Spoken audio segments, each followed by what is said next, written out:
Next chapter हम पढ़ रहे हैं 10 की बायोलॉजी का। चैप्टर नंबर 2 का नाम है होम्योस्टेसिस। ठीक है, अब इसका डेफिनेशन लिखता हूँ। होम्योस्टेसिस क्या होते हैं? Homeostasis is the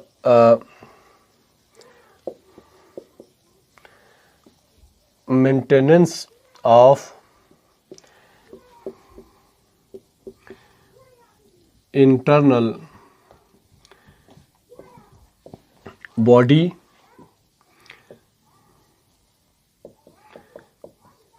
condition at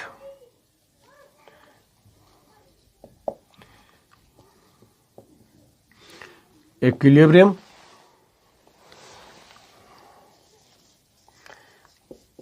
despite change in external environment. ये बहुत सिंपल डेफिनेशन है होम्योस्टेसिस के। अब इस डेफिनेशन के मुताबिक होम्योस्टेसिस क्या होते हैं, यानी कोई भी लिविंग थिंग्स, चाहे वो प्लांट हो, एनिमल हो, वो अपने बॉडी की अंदर की कंडीशन को एक बैलेंस में रखेगा। ठीक है, इक्विलिब्रियम पे रखेगा। अगरचे बाहर का इन्वायरमेंट तब्दील हो रहा हो या बाहर की इन्वायरमेंट जब में तब्दीली होती है, फ्लक्चुएशन होते हैं, तो उसके मुज़िर नुकसान से, हार्म से इंटरनल बॉडी इन्वायरमेंट को बचाने को क्या कहते हैं? होम्योस्टेसिस कहते हैं। ठीक है, अब इसमें अगर हम इंसान की मिसाल ले लें तो इंसानों का जो बॉडी टेम्परेचर है 30 degree centigrade human body temperature रहता है। ठीक है,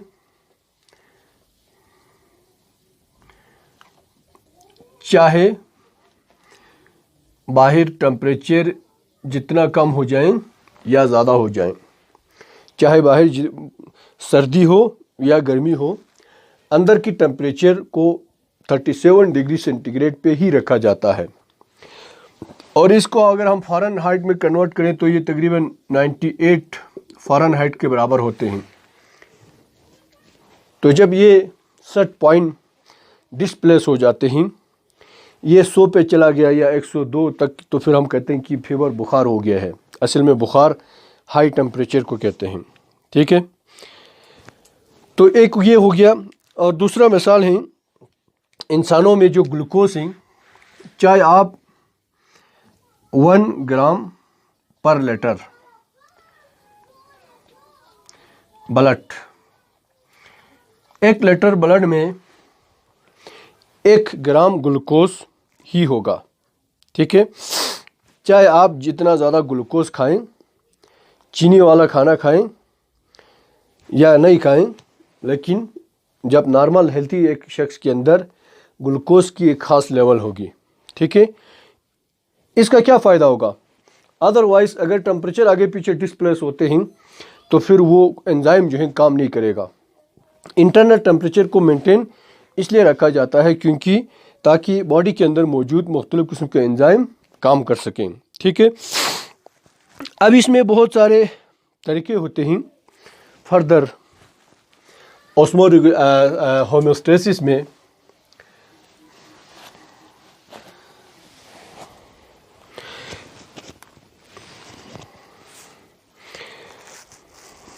इसमें है पहला ऑस्मो रेगुलेशन।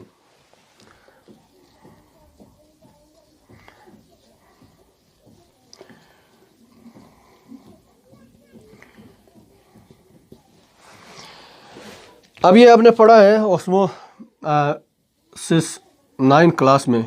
ठीक है, इसी से निकला है ऑस्मो रेगुलेशन। ऑस्मोसिस किसे कहते हैं? ऑस्मो रेगुलेशन आप सिंपल ये याद रखें कि रेगुलेशन ऑफ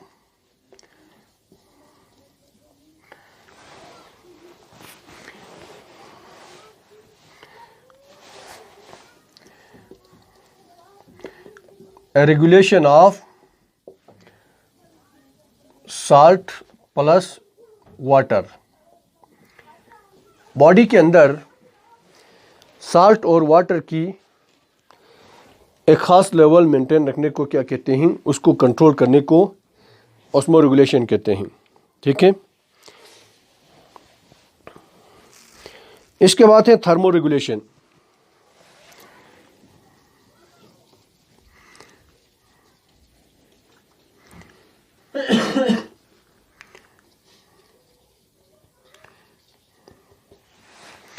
अब यहाँ पे देखें, ये थर्म कहते हैं हीट को।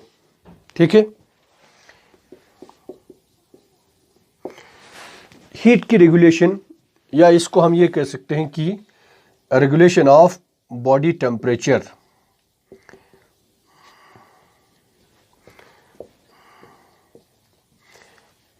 बॉडी टेम्परेचर को कंट्रोल करने को क्या कहते हैं, थर्मो रेगुलेशन कहते हैं। जैसे कि आपको बॉडी टेम्परेचर को मेंटेन रखने को क्या कहते हैं, थर्मो रेगुलेशन कहते हैं। जैसे कि आपको ऊपर बताया था, चाहे बाहर जितनी सर्दी हो या गर्मी हो, इंसानों की बॉडी टेम्परेचर 37 डिग्री सेंटीग्रेड पे रहेगा। अब इसके बाद एक और आता है होम्योस्टेसिस में, एक्सक्रीशन।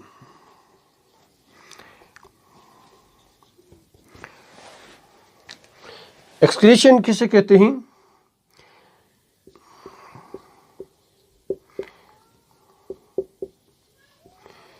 एलिमिनेशन ऑफ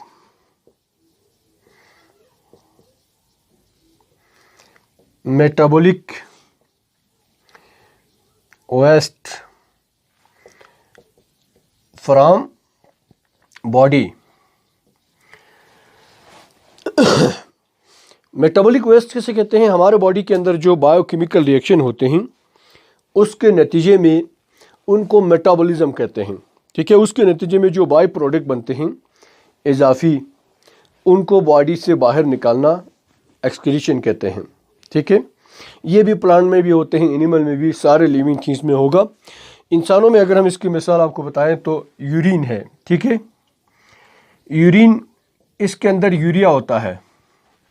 यूरिन में क्या होते हैं, यूरिया प्लस वाटर होते हैं। ठीक है, इसको यूरिन कहते हैं। अब ये यूरिया एक मेटाबॉलिक वेस्ट है, हमारे बॉडी के अंदर बनते हैं।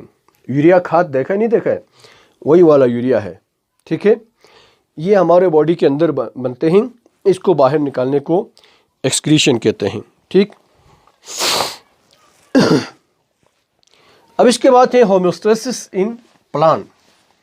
अब प्लांट जो है अपना बॉडी इंटरनल टेम्परेचर को, इंटरनल जो है कंडीशन को किस तरह मेंटेन रखता है, उसके बारे में हम पढ़ेंगे।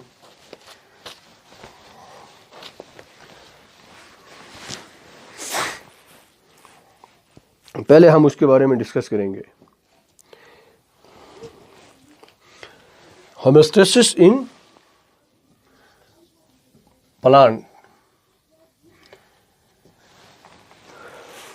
इसमें सबसे पहला है removal of carbon dioxide in oxygen.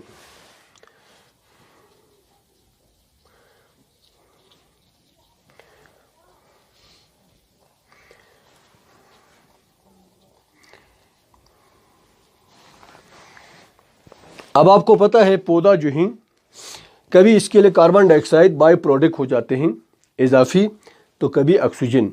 तो ये मुख्तलिफ अवकात में कार्बन डाइऑक्साइड को और ऑक्सीजन को बॉडी से बाहर खारिज करते हैं। तो ये भी आपको मालूम है कि ड्यूरिंग डे टाइम प्लांट दो सिचुएशन का सामना करते हैं। दिन के वक्त जो है पौधे के अंदर फोटो सिंथेसिस प्लस रिस्पायरेशन दोनों होता है। ठीक है, जबकि ड्यूरिंग नाइट टाइम इसमें ओनली रिस्पायरेशन।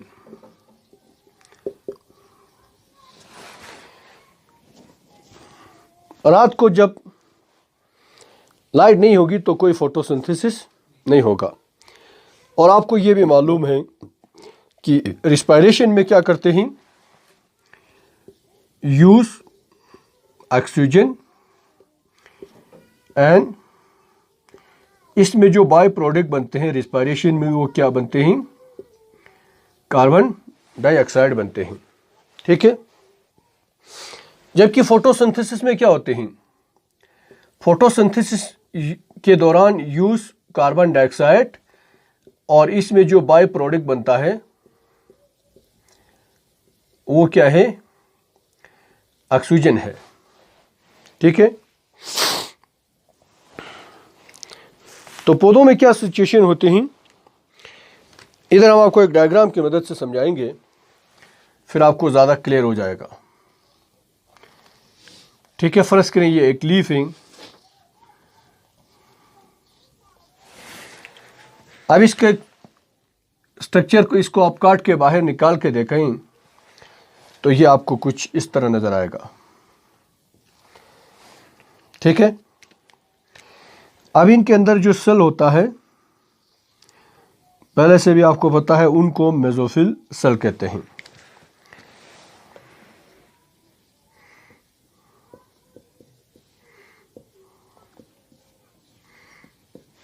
और यहां पे जो ओपनिंग होता है इनको स्टोमेटा कहते हैं। ठीक है। अब फर्ज करें इसमें फोटोसिंथेसिस हो रहा है इस सेल में,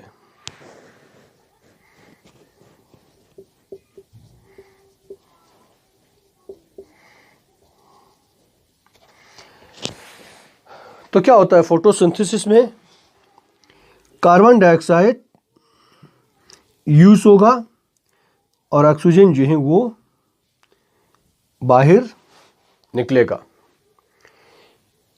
ठीक है। और इसी सेल में साथ रिस्पायरेशन भी हो रहा है। रिस्पायरेशन तो पूरा का पूरा 24 घंटा होगा। ठीक है। लेकिन फोटोसिंथेसिस सिर्फ दिन के वक्त होते हैं क्योंकि इसके लिए लाइट चाहिए। अब फर्ज करें, हम इधर आपको दिखाते हैं, इस सेल में फर्ज करें क्या हो रहा है, रिस्पायरेशन हो रहा है।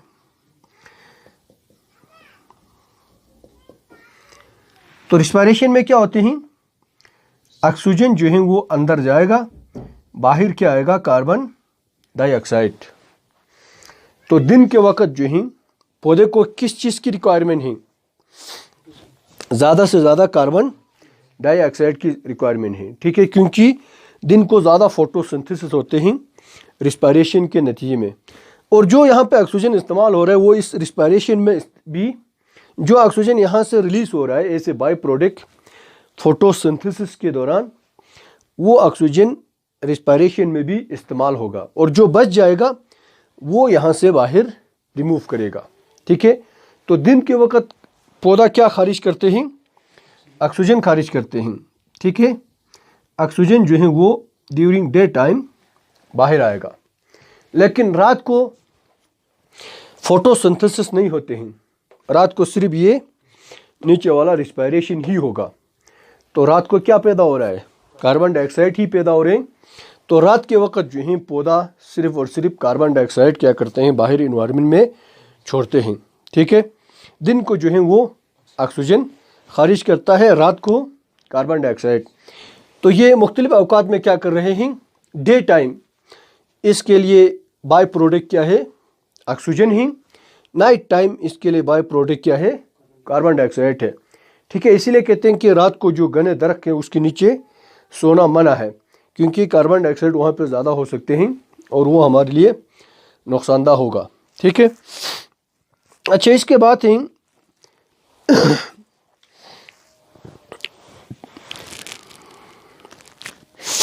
Removal of extra water.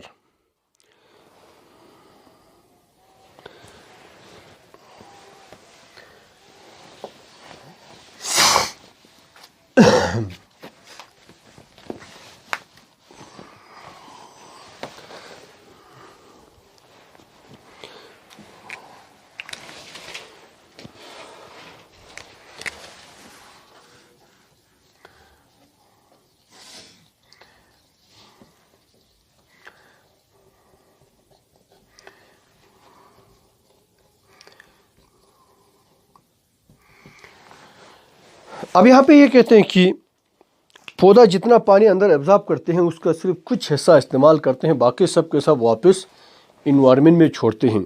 तो एक्स्ट्रा वाटर को निकालने का सिंपल तरीका इसके पास है ट्रांसपायरेशन। ठीक है,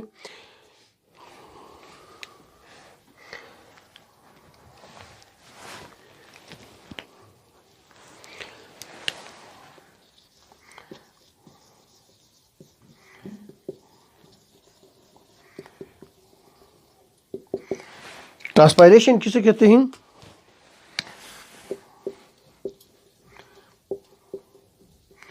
removal of water from aerial parts of plant.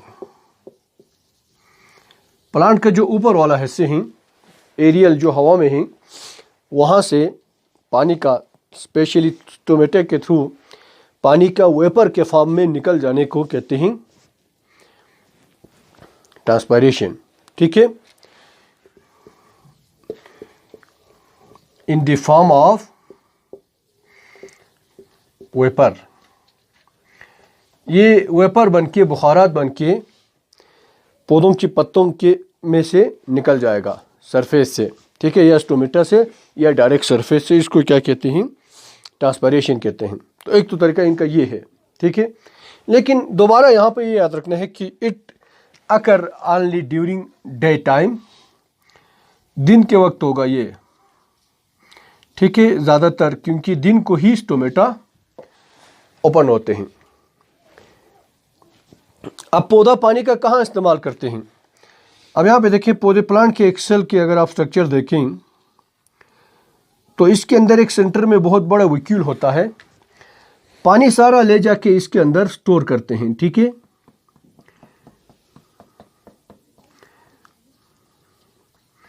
फिर ये एक प्रेशर लगाएगा अंदर से सेल की चारों तरफ, तो ये सेल जो है थोड़ा सा सख्त हो जाएगा, फूल जाएगा। इसको कहते हैं टर्जिडिटी, और इस प्रेशर को कहते हैं टर्गर प्रेशर।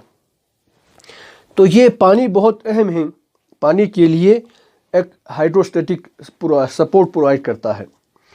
जैसे कि हर्बिशियस जिनका सख्त स्टेम नहीं होता है ना, छोटे छोटे पौधे हैं, वो भी एड़क खड़ा रहता है, वो पानी की मदद से खड़ा रहते हैं।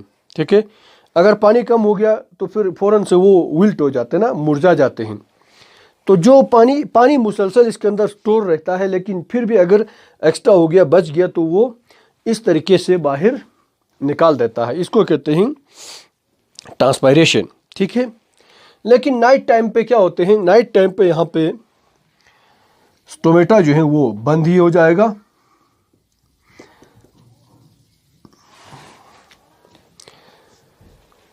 स्टोमेटा को लाइट चाहिए, जब लाइट पड़ती है तो वो ऑटोमेटिक ओपन हो जाते हैं। जो ही लाइट ख़त्म हो गया, सनलाइट, स्टोमेटा क्लोज हो जाते हैं।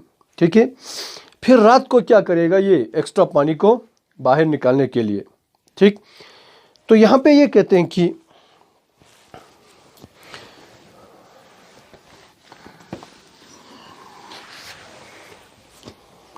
फर्ज करें यहाँ पे एक प्लांट है कुछ इस तरह। ठीक है,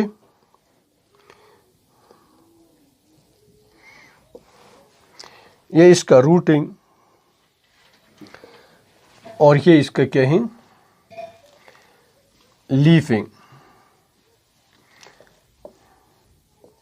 अब ये स्टोमेटा तो बंद है इसका रात को। अगर इसके अंदर बहुत ज़्यादा पानी है तो फिर ये पानी अंदर आएगा। रात को इसको पानी बहुत ज़्यादा मिल गया रूट में, तो ये पानी जो है, प्रेशर बाहर ज़्यादा है, अंदर कम है, तो ऑटोमेटिक अंदर आएगा। अंदर आने के बाद यहाँ पे जो जाइलम वूसल होते हैं इसमें चला जाएगा। ठीक है, पानी को कंडक्ट करने वाले जो नाली हैं उसको क्या कहते हैं? जाइलम कहते हैं।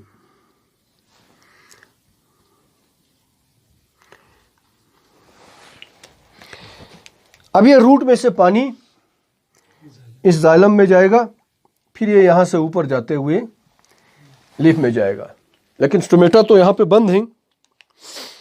फिर वो इसके ऊपर जो है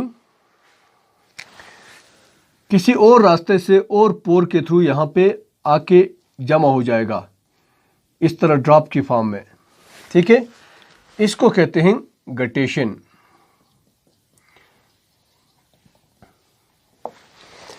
तो एक तरीका तो इनका ये है, नाइट टाइम पे क्या होते हैं, इनके अंदर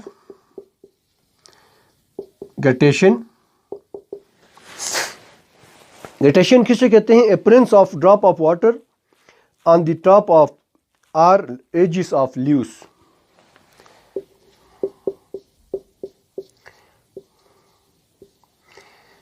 appearance of drop of water on the edges or surface of